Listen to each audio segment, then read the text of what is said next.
Serat Menak Sarehas episode 4. Saudagar Tambi Jumiril hijrah ke Makkah. Alkisah di tanah Benggala ada seorang saudagar kaya raya bernama Tambi Jumiril. Sang saudagar kekayaannya hampir menyamai sebuah negeri. Jika melakukan perjalanan dagang, Tambi Jumiril dikawal 1.000 prajurit bersenjata. Semua prajurit adalah budak belian yang patuh.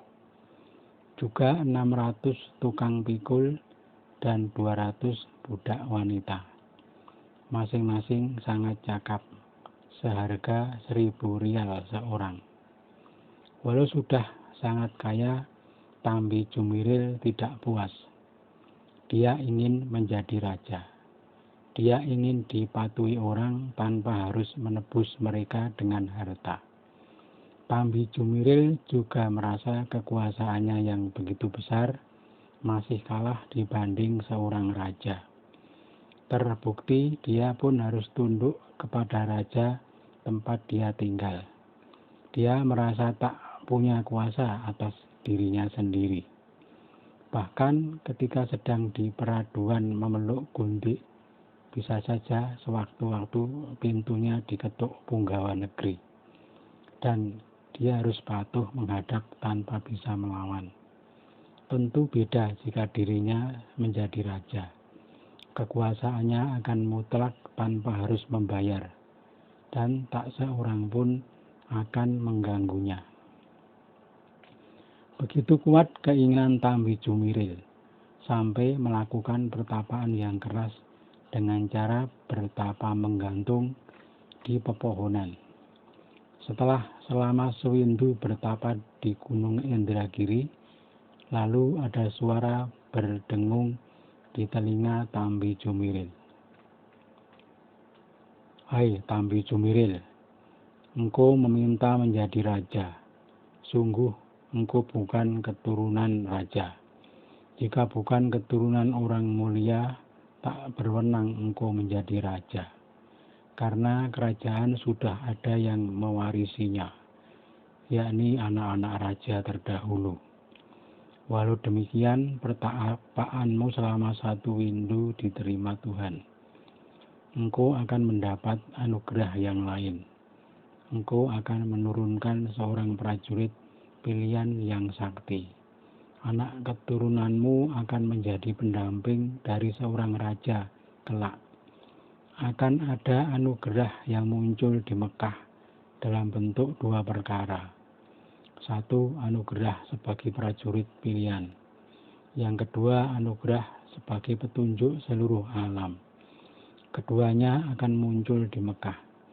Oleh karena itu, carilah jodoh di Mekah agar anak keturunanmu mendapat anugerah tersebut. Sekarang selesaikanlah pertapaanmu dan turunlah dari Gunung Indragiri. Tambi Jumiril kaget.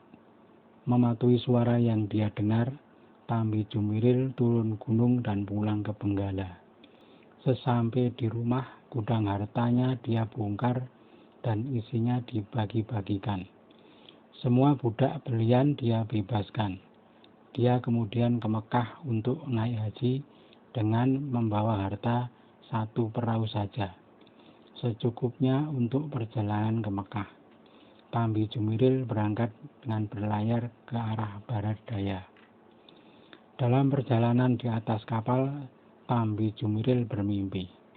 Ada sebuah benda seperti mata bur menembus kepalanya. Tembus dari ubun-ubun ke tengkuk. Mata bur itu berupa emas yang menyala.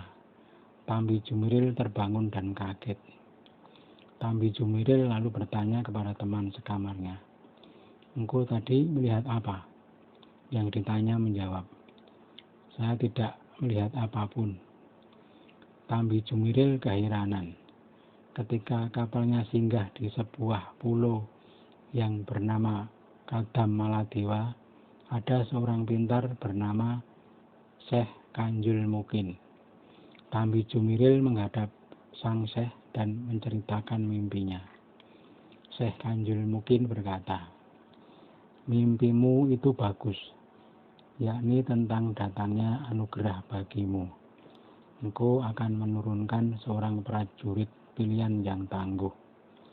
Banyak raja-raja dia kalahkan.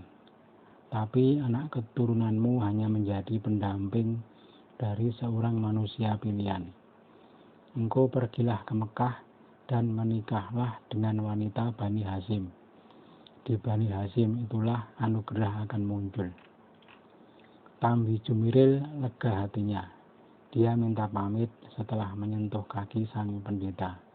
Tambi Jumiril melanjutkan perjalanan ke Mekah. Dengan membawa 200 orang saja dari para pengikutnya, sepanjang perjalanan Tambi Jumiril membagi-bagikan harta yang masih tersisa. Sudah tak berhitung lagi dia terhadap harta bendanya. Setiap pedukuhan yang dia singgahi, kantong-kantong uang selalu dia bagikan. Akhirnya Tambi Jumiril sampai di Mekah. Pada waktu itu yang menjadi adipati di Mekah adalah Baginda Hasyim, seorang keturunan Nabi Ismail. Ayah Baginda Hasyim adalah Abdul Manaf. Saat lahir Baginda Hasyim, kembar Siam beradu punggung dengan saudara kembarnya. Keduanya lalu dipisahkan dengan pedang. Karena lahir dari kembar Siam yang dipisahkan, maka punggung Baginda Hasyim agak bungkuk. Sedangkan saudara kembarnya yang bernama Umayyar agak endegek. Anak keturunan Baginda Hasyim kebanyakan berbudi mulia dan hidup berkecukupan.